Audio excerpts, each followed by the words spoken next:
I remember going into my first year of college.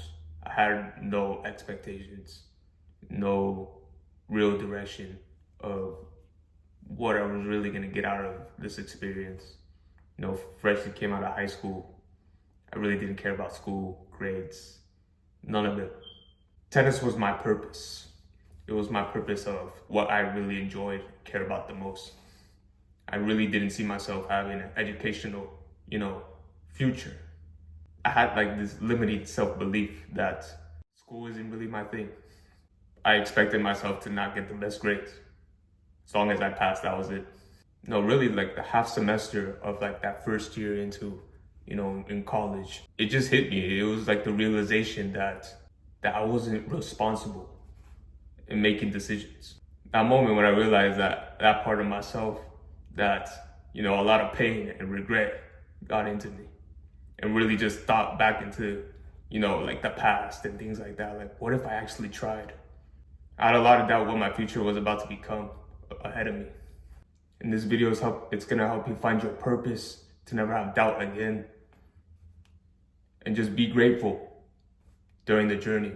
It's not about the destination, it's really about the journey that God has set the path for all of us. And number one is pray and ask God for wisdom. In James 1:5, it says that we should always pray and ask God for wisdom.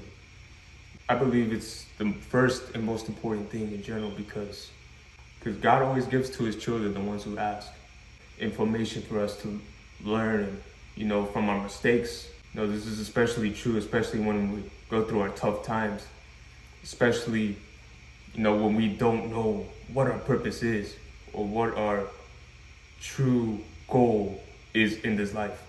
And I think it's a good place to start, because it's not only because it gives you the time to think, but it's also God working in you, building you up to the realization that that this is your work, that this is the work that I have set for you, that God's plans are perfect. When we ask God for wisdom into our lives, it makes life so much easier.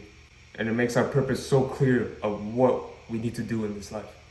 And to always keep in mind to lean on God's understanding. We do trust him, with our dreams and goals and what our direction, our lives we should be taking. God's always in control. Point number two is God opens new doors around you. That God provides new opportunities for us, when we walk with him in this life. That we should not be afraid to get out of our comfort zone when we do face something, when we were provided with a new opportunity. That in general, we should be open to learning new things. When a new opportunity presents itself, new challenges, things like that we should be open to, learning those new things in the process, and understanding that, God has set it there for a reason, has set it into our paths and journeys to see where it will take us in the future. Proverbs 16:3, it says that we should commit to our activities to the Lord, that our plans will establish. Some examples I could think of is, graduating from school, either high school, college, working for ministry, preaching the word to the others, to our friends, family, foes, whoever. Having a simple labor job such as being a plumber, construction, welding, whatever the case may be. When we get provided these opportunities that God has set for us, wherever it takes us, because you really never know. Only God knows of how it could really work out. Point number three, trust God. In the book of Job, it really depicts the life of, Job himself. Job was really one of God's faithful servants that really didn't deny him and always obeyed him. Job had pretty much everything. He had, a nice home, a big farm, big family. He was pretty well off for himself. And then one day, Job lost everything, as part of, God putting a test into Job, see if he would still be faithful or not. Even in those toughest moments, Job really lost everything, his family, home. No matter how bad really things got for Job, he knew that he trusted him. He trusted him in that process, that everything will be good at the end. And then Job, trusting God even in those toughest times, God provided him back all the things he had, but 3 times the amount he had. In Proverbs 3:5, it says that we should trust God with all our heart and not rely on our understanding. I'm not saying it's going to be easy. It's not going to be an easy thing to do. We should not doubt God's promises. We should not doubt God's promises at all. Because even in the hardest of times, you do believe and start to set in that there won't be no light at the end of the tunnel. God will provide.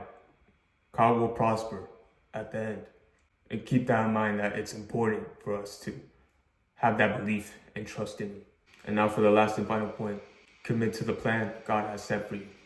And now once God has bring that revelation into us, to our lives, the new opportunities to you, that what you should do, now you commit to this thing. Now you commit to your purpose that you're going to serve God with. In that moment, that's when you fully understand that this is the purpose God has provided for you. That this is what you should be doing to serve God on this earth. And then once you realize that, now you put in your time, all your time and effort into it to serve God's kingdom. Not for your own selfish desires, not for your own, fulfill yourself, but always give praise. Always give thanks to God. Thank God that I came back home. Keep in mind that these plans God has provided for us is for us to grow, not to destroy us. It was never to hurt us in the first place. In Jeremiah 29:11 says that He knows the plans He has for us. That it isn't for us for disaster, but to bring us a hope and a future. And then for that verse, that really stuck to me from the moment I started from my first year until the day of graduation. Even in the tough moments, even when I thought I was finished, that it really wasn't the end. God had a better future. He provided me with a better future and a hope. That even in these tough times, it was there for a reason. It was there to help me grow and prosper and still on this path and keep going and not even look back. And even in the good and the bad, always give thanks to God in the process. When you guys feel lost or lacking purpose, with no direction, always look at that verse. Always look at that verse of what God's future and hope He has for you. So brothers and sisters, these are some good points to find your purpose and to follow God's path He has set for you. DM me on Instagram, DM me purpose to know that you guys came from this video. Prayer requests as well. But brothers and sisters, stay connected with God. We have a purpose to fulfill. Take care, guys.